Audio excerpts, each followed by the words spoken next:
partly cloudy skies and light south winds. A breezy, windy day for Friday, mostly sunny near 90. Southwest wind up to 30 miles per hour. It'll be breezy and sunny for the weekend. Highs generally around 90 degrees each day.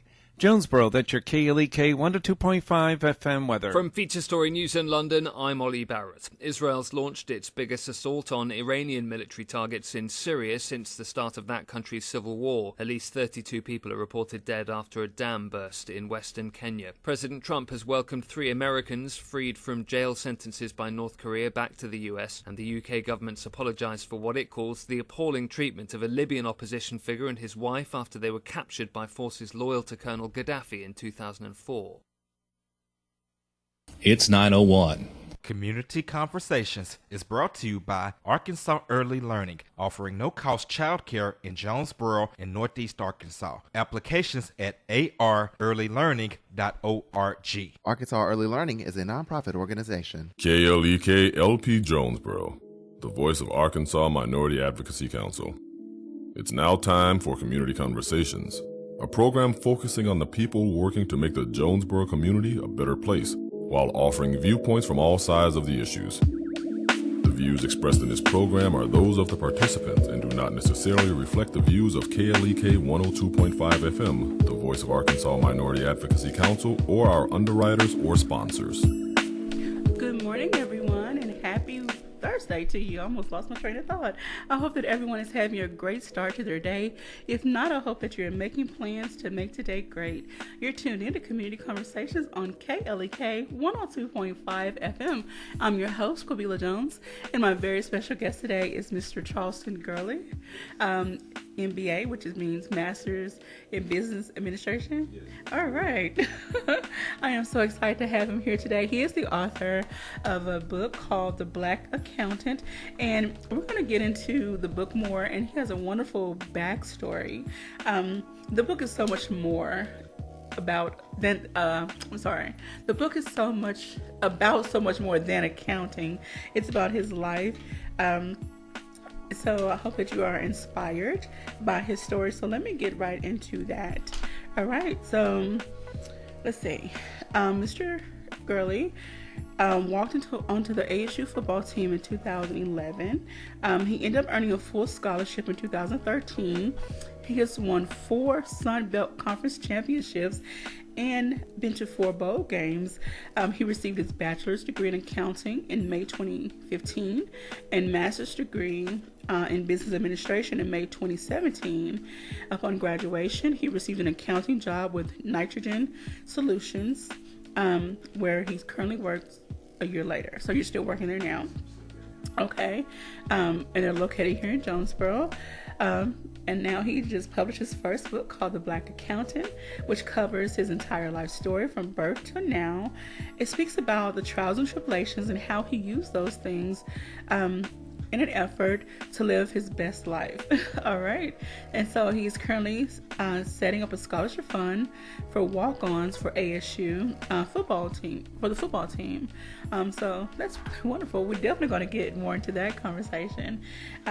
So I am looking forward to hearing more about the book, more about you. And so before 2011, when did you actually start Arkansas State University?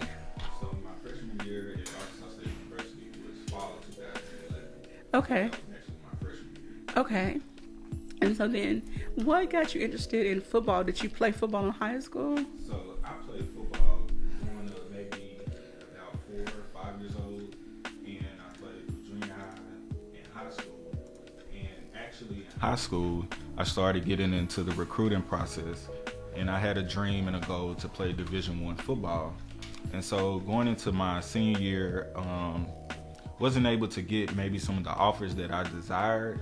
And so at that point, I just decided to contact the Division I school, which happened to be Arkansas State. And I just decided to walk on and earn a scholarship in that fashion. Okay, that's really wonderful. So to get to walk on, did you have to go through a lot of training, practice, and really prove yourself worthy? So I really wasn't aware of what it actually took to be a walk-on. And I wasn't alone. I actually came with my best friend, Booker Mays, okay, who actually came with me here to Arkansas State. But I would say after high school graduation, we didn't really know what to expect. So that whole entire summer, we went through a very excruciating summer workout with our previous coach, Coach Pritchett, who works in Little Rock now. But every single day we were out in the sun, running, lifting weights, all these different types of things, just because we wasn't aware of what we would have to endure for the walk-on workout or whatever.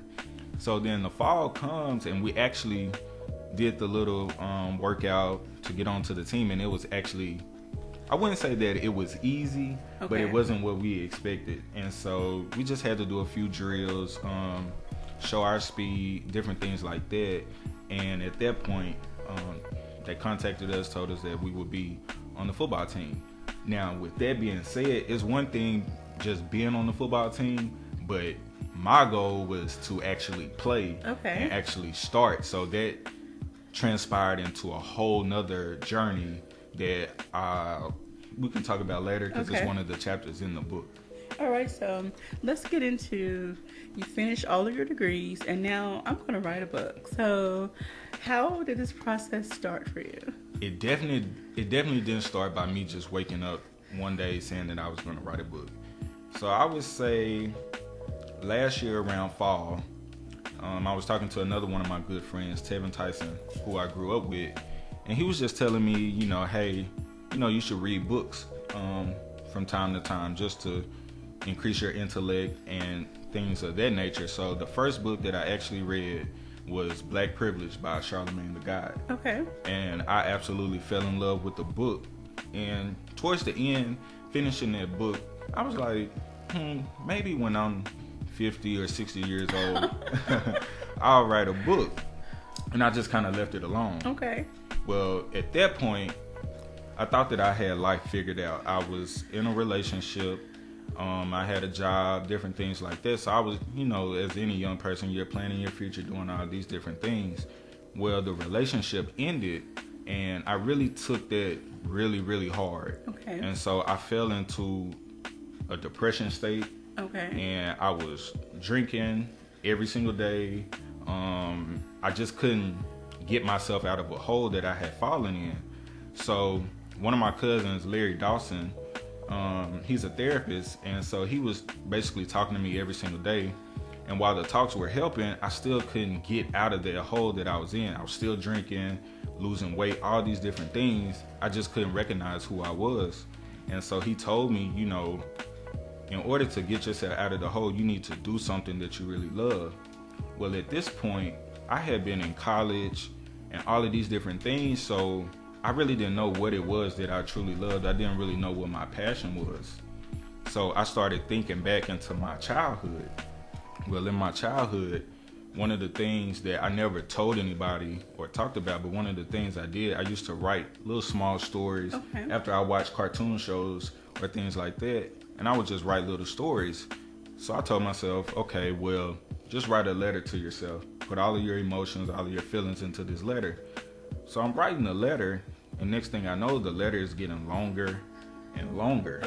So then I start thinking back on just the different things that I've been through in my life and talking to God, and I was like, yo, I can just put all of this into a book and not only help myself, but then after this, it'll be able to help somebody else who may be experiencing some of the same things that I've either been through or that they're going to go through. And so I wrote the book, and when you read it, I'm actually talking to myself in the book, coaching myself through different things that I've been through, pulling out the different lessons from those things. And like I said, just basically a small letter turned into an actual book. So I would definitely say that the book actually came from me being at one of my lowest points in life that I've ever been in. And just a little tip about the book that I'm not even ashamed to say, I probably wrote half the book drunk. Oh, wow. Like I said, I was drinking every single day, and I probably wrote 3 or 4 chapters while being intoxicated.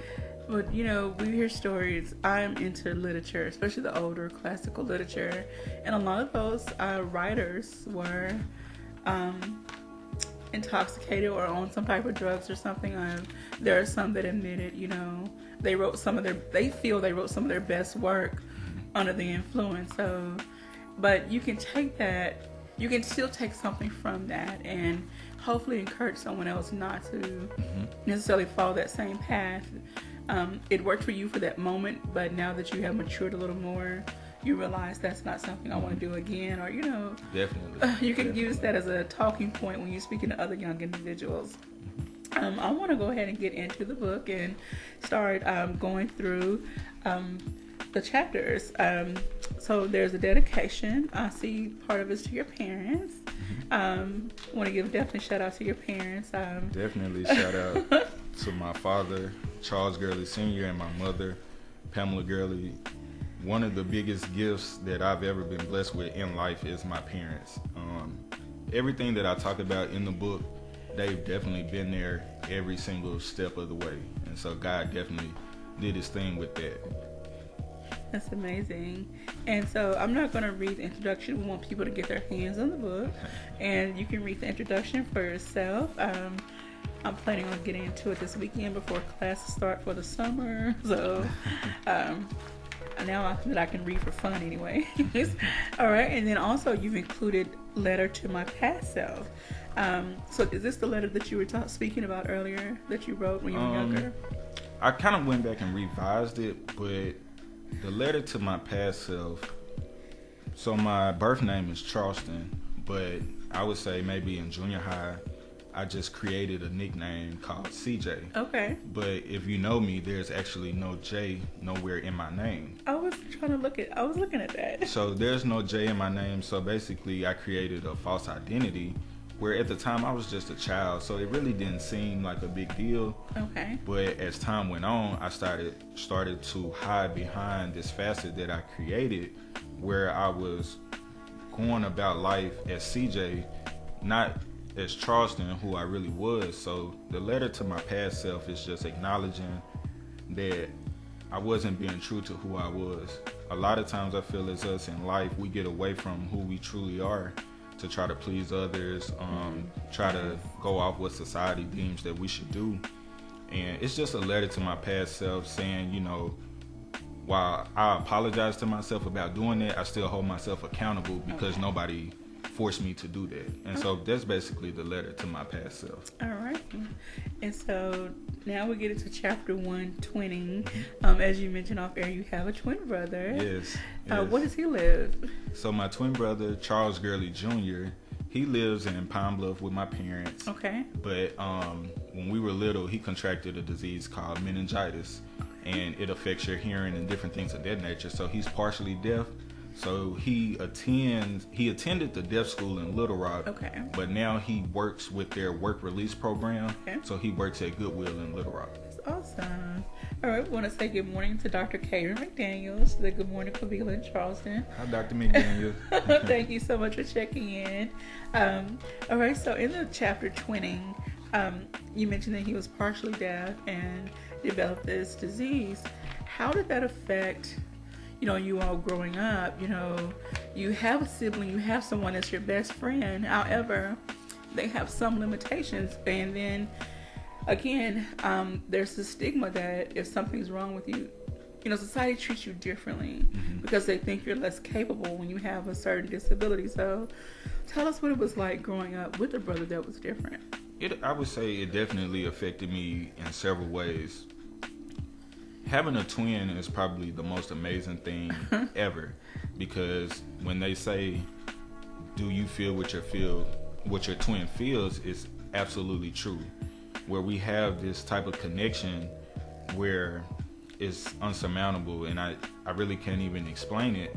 But growing up, by him being handicapped, when we started attending elementary school and things like that, of course, at the time he wasn't attending the deaf school, he was attending regular public school like me.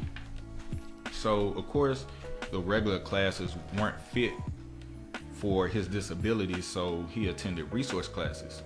Well, during elementary and things like that, kids are young just like we are, and they don't understand what different is. And so they would pick on my brother, they would pick on his classmates, and I wasn't for all of that. But at the same time, there's no way that I can fight an entire school. So I started bottling up different emotions, different things like that. And in the black community, we don't talk enough in the household. So growing up, I didn't feel comfortable talking about my emotions and things like that. So I kept all of those emotions in. But then the very thing that I didn't like, which was bullying, I found myself acting out bullying in other ways. And so I would definitely say that, chapter 1 and 20 talks about just my emotions and how I felt as a child.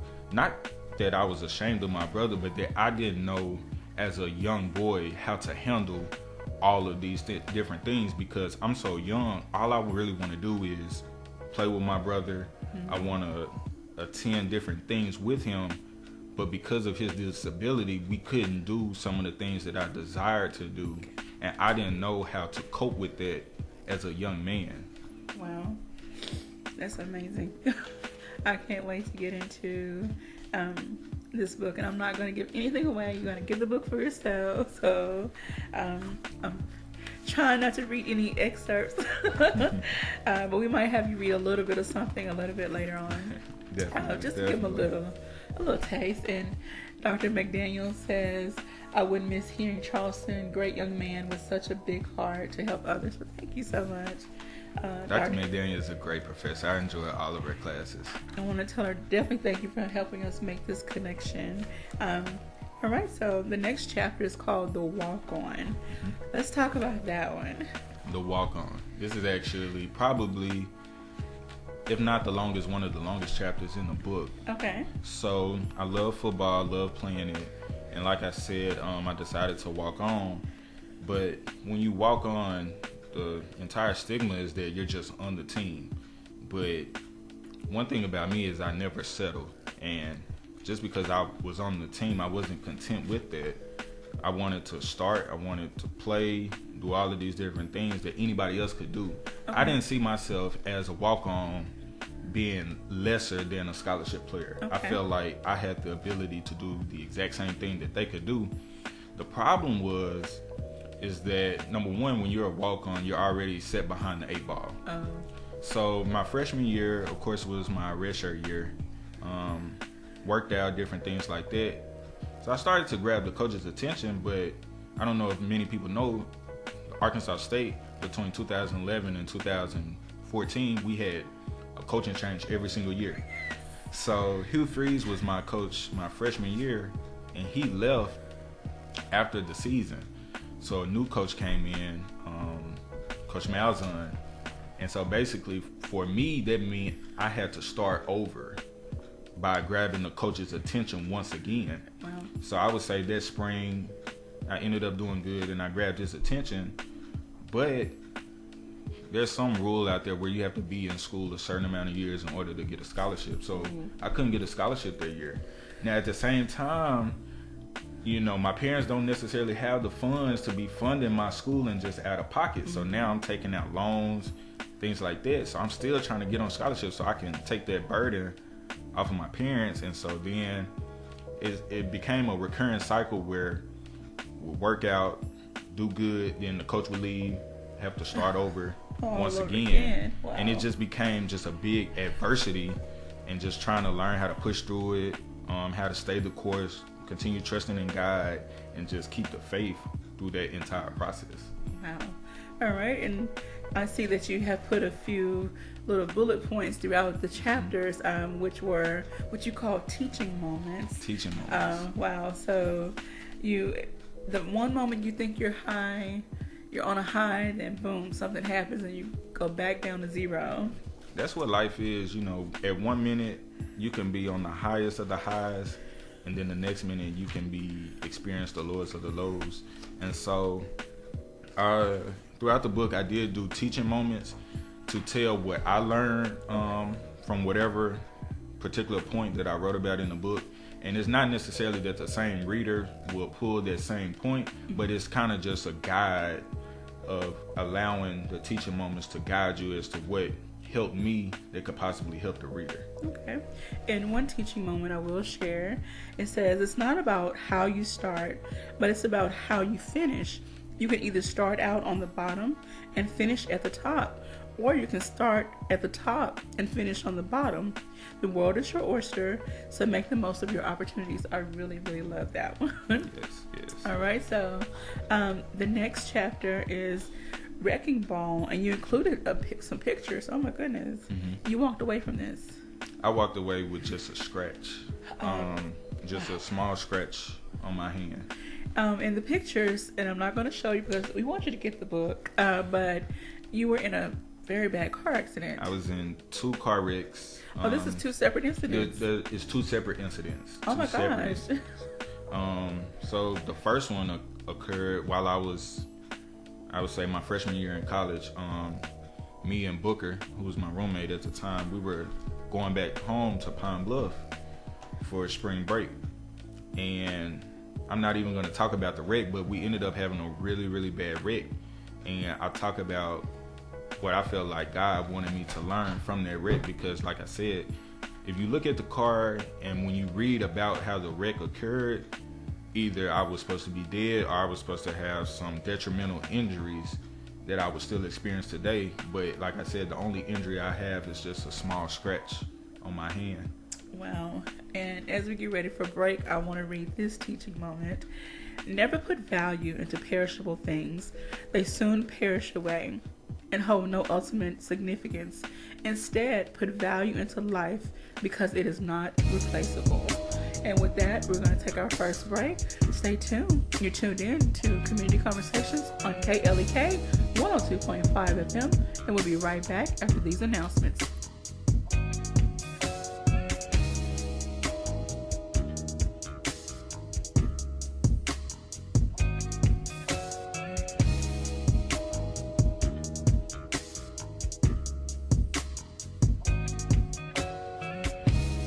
You're listening to Community Conversations on KLEK 102.5 FM. We'll be right back.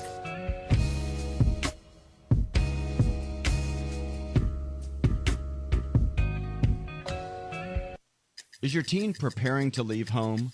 I'm Mark Merrill with today's Family Minute.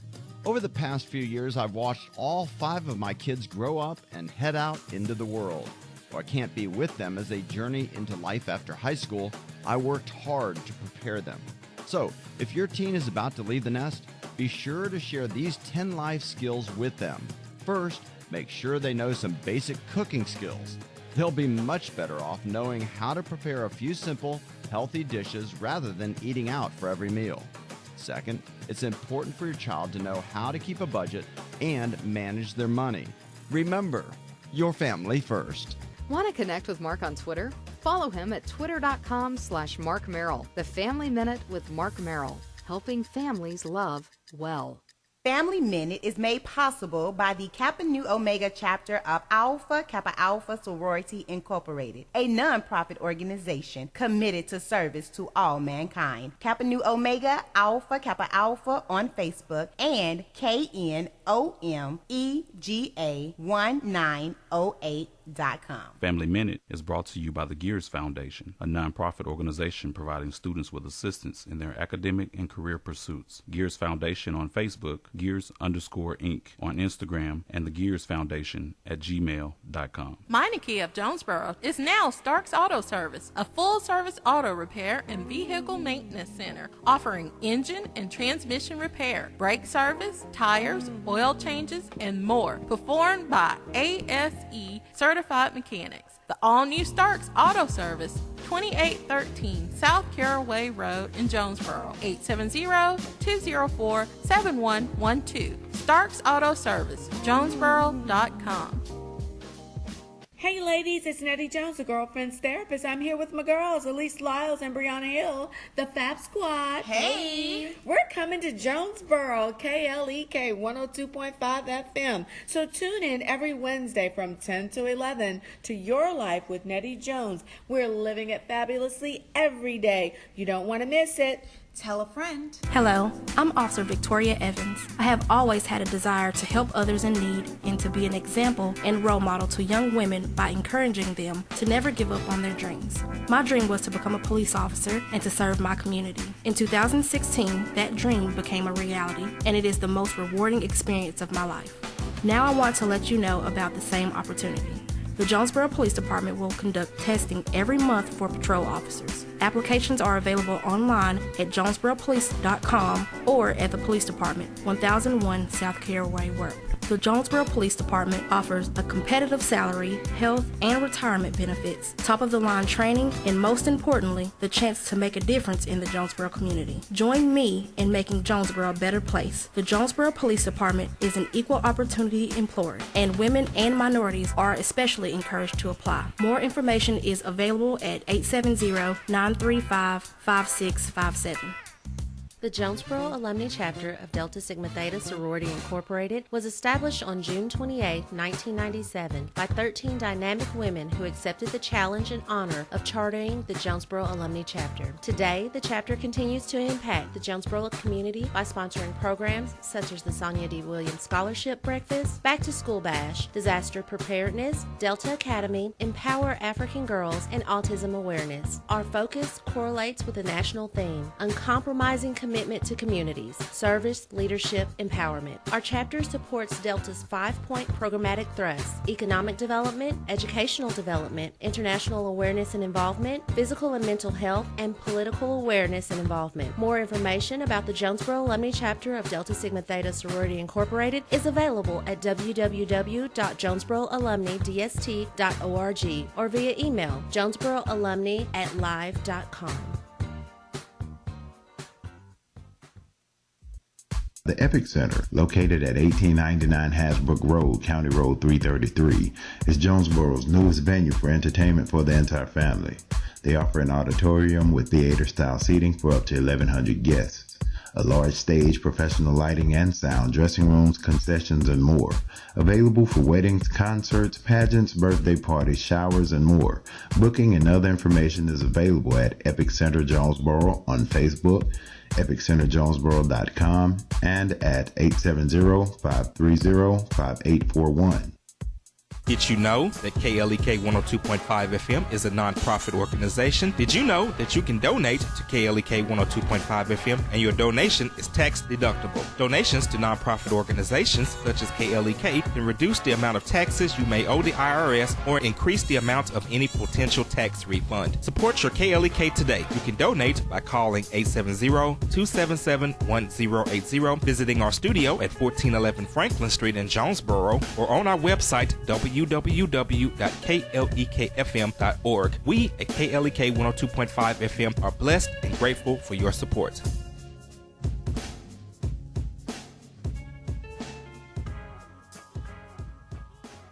And now back to Community Conversations on KLEK 102.5 FM.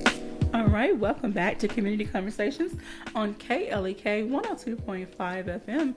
I'm your host, Quabila Jones, and my very special guest is Mr. Charleston, Girley. We're discussing his book called The Black Accountant. I want to urge everyone to get your hands on it. I can't tell you how much it costs, but we will definitely put a link, put some information in the Facebook live stream so that you can get in touch with him to get your copy of the book. All right, so we're going to continue on. The next chapter is chapter 4, and it's called Lung. So let's get right into it. Okay, so chapter 4, it talks about lungs. When it happened, I really didn't talk about it because at that point, I felt like there was so many things happening to me. I didn't want to keep speaking about different things. But it was during when I was getting my master's. I was on campus, and during that day, I felt a very rough chest pain, and I really didn't know what it was, but you know, like a lot of young people, we pass off, you know, different things that our body is telling us. Mm-hmm. So I went the entire day without, you know, doing anything. So during that time, I had previously torn my ACL from football, so I went to rehab, and I was actually running, and I was having the hardest time breathing. So still at that point, I was like, you know, maybe it's a bad cold, something like that. So I put it off. And during that night, I had the roughest time sleeping. I couldn't breathe, anything like that. So I was like, finally was like, okay, in the morning, I'm gonna go to the clinic. Okay. Now the funny story is that, and I wrote about it in the book, before I went to the clinic, I actually called my mom because at that time I didn't know if you would be charged going to the clinic, and I didn't have any money on me. So if she would have said, yeah, they're gonna charge you, I was actually gonna go back home. But she was like, and like I said, my mom is the strongest person in my life. She told me, go ahead and go in. We'll worry about costs or whatever later. So I go in, and they take an x-ray, and like the doctor like rushes back in, and he's like, Mr. Girley, like your entire right lung is completely collapsed. And at that time, my left lung was actually sustaining my life and allowing me to actually breathe. And, you know, they rushed me to the hospital, and they ended up putting a small tube into my side and inflating the lung back up. So I ended up staying overnight, and, you know, when they took the tube out and they wanted to see if the lung would stay up, well, the lung kind of ended up staying up. And so they were saying, you know, if you have any other symptoms, you know, make sure you come back. So at this time, I'm thinking everything is fine. And they still couldn't tell me what caused it. But about 2 weeks later, I felt the same exact symptoms. So immediately I went back to the hospital. Well, the right lung had completely collapsed again for a second time. And they still couldn't tell me why this was happening.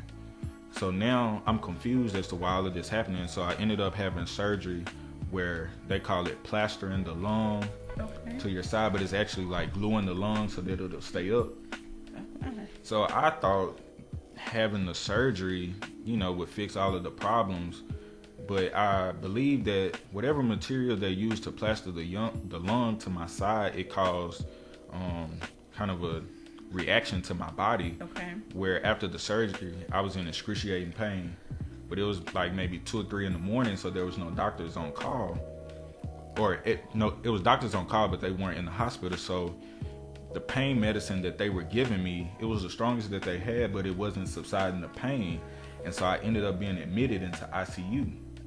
Well, because I didn't understand why my lung had collapsed, and now I found myself in ICU, I started going through a depression state where I didn't know what was going on. I didn't know if I was going to die. I didn't know if this was going to be a lifelong problem, issue. I was only 23 at the time, and I was so young that I just didn't know what was going on. So I was in ICU maybe for a day and a half.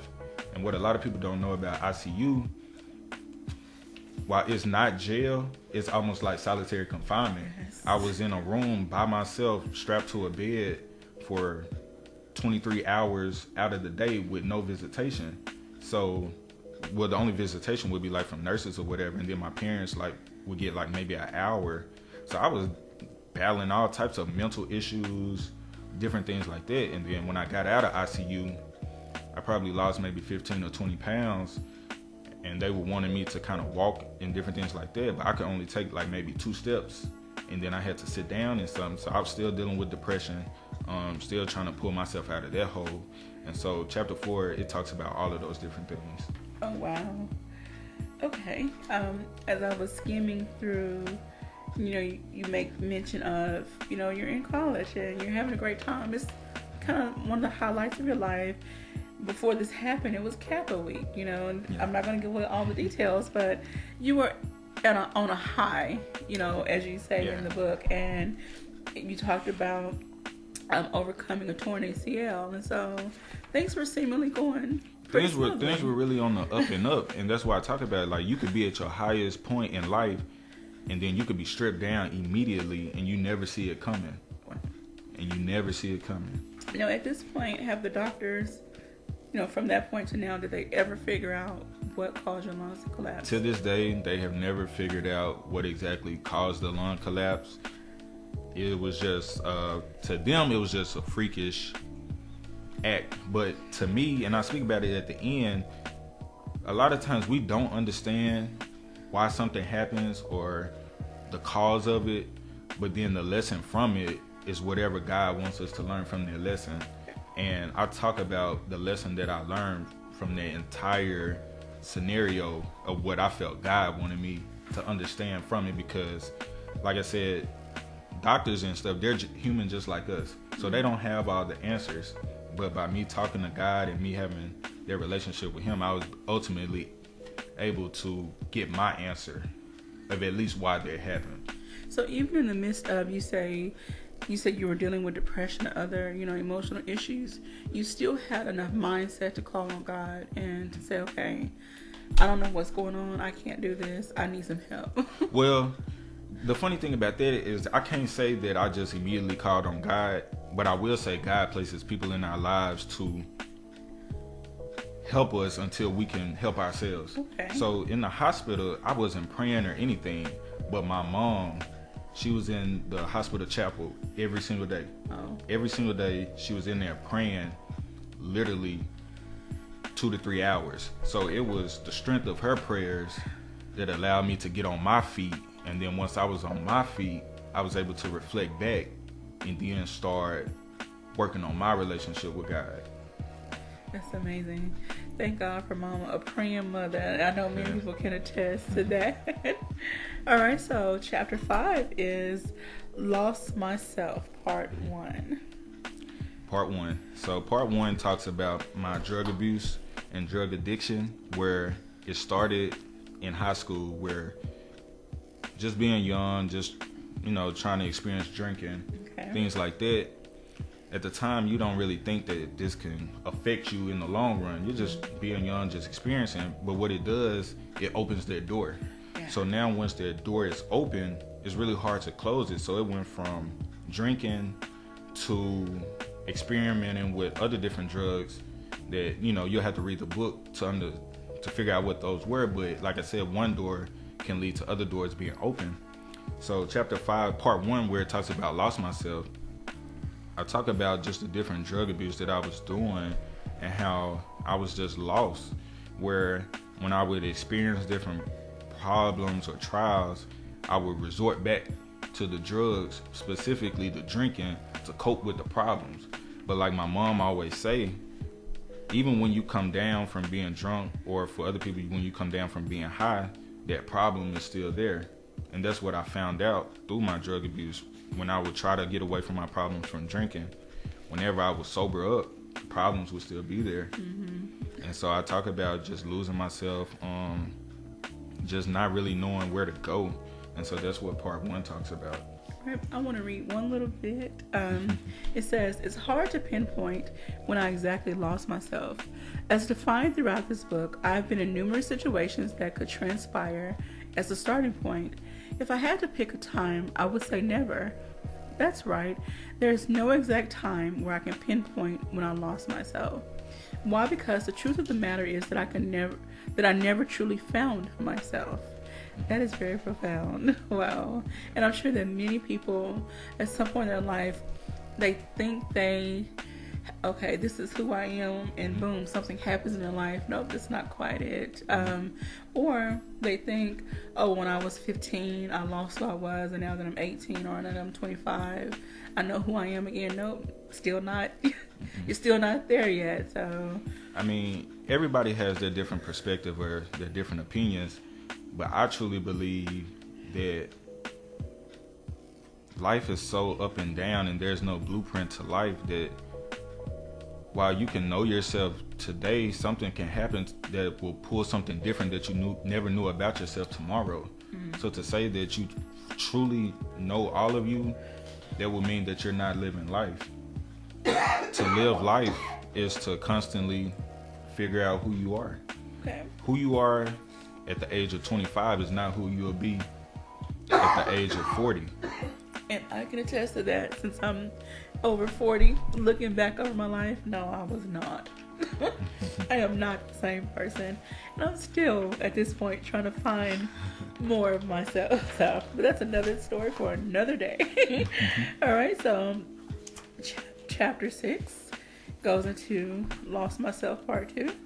Yes, so part 2 of Lost Myself, this is basically the basis of how the book even started, where I said I was dealing with a breakup. And in that relationship, because I didn't truly know who I was in the relationship realm, I started to do different things or okay different things that I should have never okayed based off of my family background and stuff. And so it talks about other people can be a part of your pain, but ultimately what you allow as the individual, you can be the cause of your own pain. Oh. You know, a lot of times we go through situations and we be like, that person hurt me, or that person, you know, broke my heart and different things like that. But when you're going through it, God always shows you different signs to where you can get out of it yourself. But if you choose to put it to the side, ignore it, who really hurt you, them or yourself? And so I talk about, you know, while other people can play a part in it, you know, being accountable for yourself is the biggest thing. And that's how you work on your healing, knowing what it is that maybe you ignored, the sign you ignored, or, you know, what caused this to happen and things like that. So I talk about me acknowledging the part that I played in hurting myself. Wow. And I want to correct myself. This chapter 6 is called Found God. Oh yeah, so that was part 2 of chapter 5. Okay. And so one of the teaching moments you mentioned here is, in your life, there's something that you believe in. Even if you don't believe in anything, it's still a form of belief. Truly discover that belief and live life. So in this part, you mentioned about, okay, I lost myself. I got to get back. Okay, you have to reevaluate or evaluate the situation that occurred, that everything that happened in between that time, the relationship, the alcohol, the drugs, you know, just the emotional downward spiral. So you had to take stock of all that, analyze it. Okay, what's going on here? And so chapter 6 is basically wrapping up the entire book, but it starts out growing up, you know, you don't just wake up and be like, hey, I know who God is. You know, my parents put that on me, but for a long time, I didn't really understand it. It was just me leaning on their faith, me going off whatever they said, doing whatever it is they told me to do. But deep inside, I didn't understand it. It was confusing. And so I was battling what it was that I actually believed. And that's why I say, you know, even if you don't believe in anything, you still believe in something, because you're not believing in that. Okay. What is predeemed to be believed in. But so I talk in that chapter, I talk about, you know, my experience of basically figuring out my relationship with God. Whereas my relationship with God is not necessarily what my parents' relationship is, because we're all different. And I put a subliminal message in there to say that my mother's God is not my God. Not literally saying that we have like two different, completely different gods, but her relationship with God, I can never truly understand that because I wasn't there when she was going through whatever she was going through. So now I need to pull back the lessons and figure out who is God to me. And so I reach back into chapter 1 and I talk about what God allowed me to learn in that lesson. So God is to me whatever I put in chapter 1. Okay. So then I go to chapter 2. What did God want me to learn from the walk-on phase? Okay, so now I'm building my relationship with God and I'm learning who God is to me. A movie that I watched, I think, and excuse me if I get it wrong, but I think it's called The Cabin, where it's a guy who's the shack. He's searching for who God is, and oftentimes God appears to you as you need him to be. There you go. So for people out there who doesn't necessarily have a father, their father abandoned them and things like that, God can appear to you as a father. If your mother left you or your mother passed or something like that, God can appear to you as a mother. God has no exact identity. He appears to you as you need him to be. And so I talk about how God appeared to me in every single chapter that allowed me to form my own identity of who God is to me. And then once I was able to identify my relationship with God, then that allows you to understand who you are as a person. Wow. And, you know, I'm not here to portray or to encourage people, you know, different things like that. I'm just speaking from my experience and how, you know, I came into the existence of my relationship with God. And so that's what chapter 6 talks about, finding God. And I hope that after reading that chapter, the individual takes some time and really analyze their relationship or lack of relationship, whatever is going on in their life at that moment. I hope they pull something more from it than you're trying to convert them. You're trying to help them maybe have that conversation with themselves. Okay, who was God for me in my life? And what do I need God? What role do I need God to play in my life? The hardest part for me, when I wrote the book, so before I wrote the book, I was living on campus, living with roommates, and then in my last relationship, like I actually stayed with that person. So when I wrote the book, this was the first time ever living on my own. Okay. So now I'm in a whole entire apartment where it's just me. Well, us as humans, the biggest thing we battle with is loneliness. Mm-hmm. We try to, at all costs, not be lonely, because when you're lonely, you really have to assess who you are. Yeah. And so during that time, it was really rough, but I would definitely encourage people to, you don't have to be alone for an extensive amount of time, but when you're alone, it's just you and God. Nobody else watching, nobody else influencing, it's just you and him. And during that time, you're able to really assess everything that's going on from birth to wherever you're at in life. Mm-hmm. And you need that. Yes. You need that. Yes, everyone, value your alone time. Make it a productive time. Don't just sit and idle, because then you get caught up in your emotions. The negative emotions start coming in, and they can easily take you over. So, again, speaking from experience, but moving on. Chapter 7, Passion, Higher Calling. So this is the last chapter of the book. Chapter 6 kind of wrapped up the book, but chapter 7 talks about me writing the book. So, like I said, I played football for an extensive amount of years. While I love football, it's not what I feel like I was put on this earth to do as a human being. Football came into existence by what society deemed me as a black African-American male to do. Growing up in the quote-unquote the hood or impoverished areas, a lot of times the black families think that sports is the way to go, especially for black males. So when I was growing up, like I said, I used to love to write, but you know, as a young male, I didn't feel like that I could get my respect by going around writing stories or different things like that. You know, the only thing that was popping at the time was either sports or gang activity. My dad was a great father, so definitely gang activity wasn't gonna fly in the household.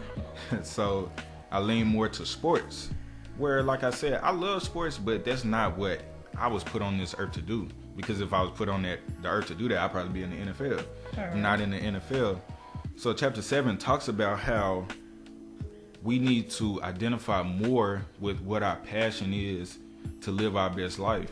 A lot of times people say, well, I don't know what my passion is. I don't know what it is that I truly love. Most of the time, you know what it is, but you just don't remember it. Okay. All right, we're going to put a pin right there and take our next break. You're tuned in to Community Conversations on KLEK 102.5 FM. And Miss Trina Long says, smart young man, loving your mindset. Well, thank you, Miss Trina. We're going to wrap up when we come back, so don't go anywhere. We'll be right back after these announcements.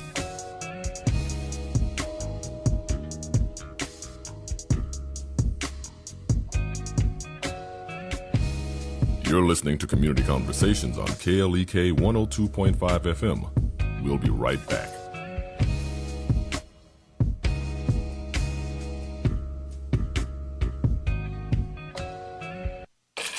We're back with Money Matters. I'm Alfred Edmond Jr. Before you take on the title of landlord, check out these tips. First, learn and fully understand tenant laws. Also, be clear on tenant rights, including what you may be required to do in order to evict a tenant.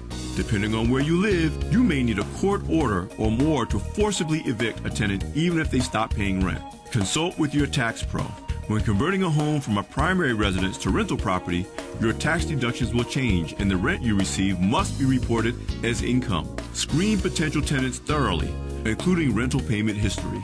Set up a separate bank account for finances related to your rental property, including security deposits and rental income and expenses. Finally, be sure you're ready for the demands of being a landlord, in addition to your job, family, and other obligations. If you're not sure, consider hiring a property management firm. I'm Alfred Edmond Jr. for Money Matters, a product of American Urban Radio Networks. Money Matters is made possible by the Jonesboro Alumni Chapter of Delta Sigma Theta Sorority Incorporated, a nonprofit organization dedicated to uncompromising commitment to communities, service, leadership, empowerment. www.jonesboroalumnidst.org. Money Matters is brought to you by Bancorp South, offering checking, savings, loans, credit cards, and wealth management. 5 locations in Jonesboro to serve you. www.bancorpsouth.com or 870-972-9800. Money Matters is brought to you by the Gears Foundation, a nonprofit organization providing students with assistance in their academic and career pursuits. Gears Foundation on Facebook, Gears_Inc. on Instagram, and the Gears Foundation at gmail.com. KLEK thanks CJ Pepper and the staff of Life Strategies Counseling Incorporated for helping people through hard times in life such as depression, family issues, stress, abuse, and more. They offer counseling and therapy for all ages, individuals, families, and groups. They are located at 1217 Stone Street. Phone number 1-866-972-1268 or online at lscihelp.com. Teresa Beck, owner of Full Sun Gifts, 606 Southwest Drive in Jonesboro, is a proud supporter of KLEK. Full Sun Gifts offers a variety of gift ideas such as candles, fragrances, bath and body products, makeup, cosmetics, skincare, and more for birthdays, weddings, holidays, and all occasions. Details at Full Sun Gifts on Facebook and Instagram and 870-974-8480.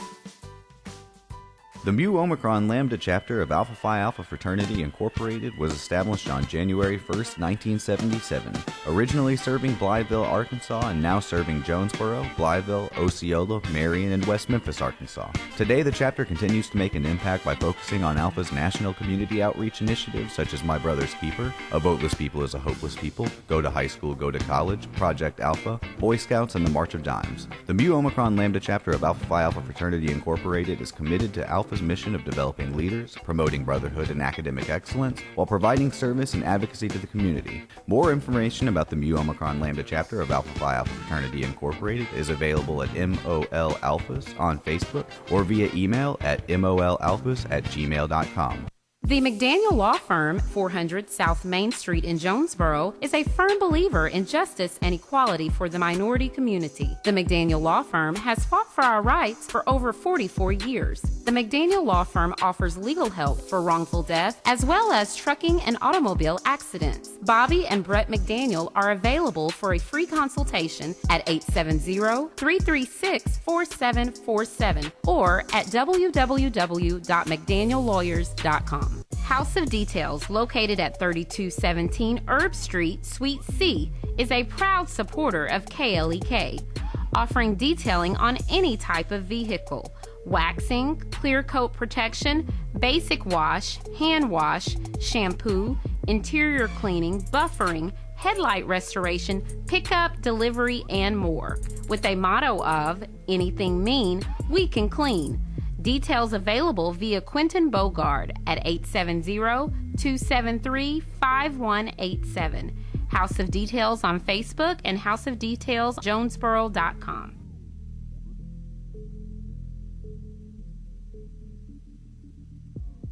Did you know that KLEK 102.5 FM is a non-profit organization? Did you know that you can donate to KLEK 102.5 FM and your donation is tax deductible? Donations to non-profit organizations such as KLEK can reduce the amount of taxes you may owe the IRS or increase the amount of any potential tax refund. Support your KLEK today. You can donate by calling 870-277-1080, visiting our studio at 1411 Franklin Street in Jonesboro, or on our website www.klekfm.org.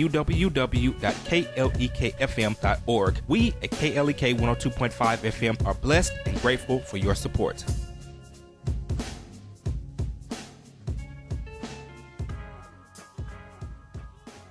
And now back to Community Conversations on KLEK 102.5 FM. All right, welcome back to Community Conversations on KLEK 102.5 FM. I am so grateful to have Mr. Charleston here in the studio with me. I have truly enjoyed this conversation. Even at my age, I can still learn a few things and be inspired by anyone. I want to read another message from Dr. McDaniel. She says, Charleston, you have a large purpose in this life. I am very proud of you. You have a great mentor. You are a great mentor for young people. You are going to do great things. Thank you, Dr. McDaniel. Thank you, Dr. McDaniel. All right, so I hope that everyone that has listened has gotten something out of this conversation, that you have been inspired to, take a look at yourself and start living your authentic life and being true to yourself and, accepting your flaws or issues that have happened in your life and use them as building blocks for the rest of your life. Or use them as teachable moments and use them to inspire other people that it's going to be okay. You can overcome this, that, or whatever has happened to you or that you allowed to happen to you. All right, so one of the last things from the book is Letter to Your Future Self. So the letter to my future self, pretty much the entire book, I really only speak about negative impacts or trials and tribulations that I went through. Even the letter to my past self, I'm kind of hard on myself being, a tough parent or whatever. The letter to my future self is me encouraging myself to know that everything that I've been through is going to work out for the good. Okay. And that, now I'm giving myself self-love. Awesome. Where I'm encouraging myself, telling myself I'm going to be a great father one day. I'm going to be a great husband. I'm just going to be a great man, father, brother, son, all of those different things. Whereas, like I said, you have to be critical of yourself, but at the same time, you have to uplift yourself as well. Okay. All right, so we've got 2.5 minutes. So this is I'm going to let you have the last 2 minutes. So I'm definitely grateful for being on this platform. And I would just say, while this book is specifically for millennials, it's definitely for any and everybody.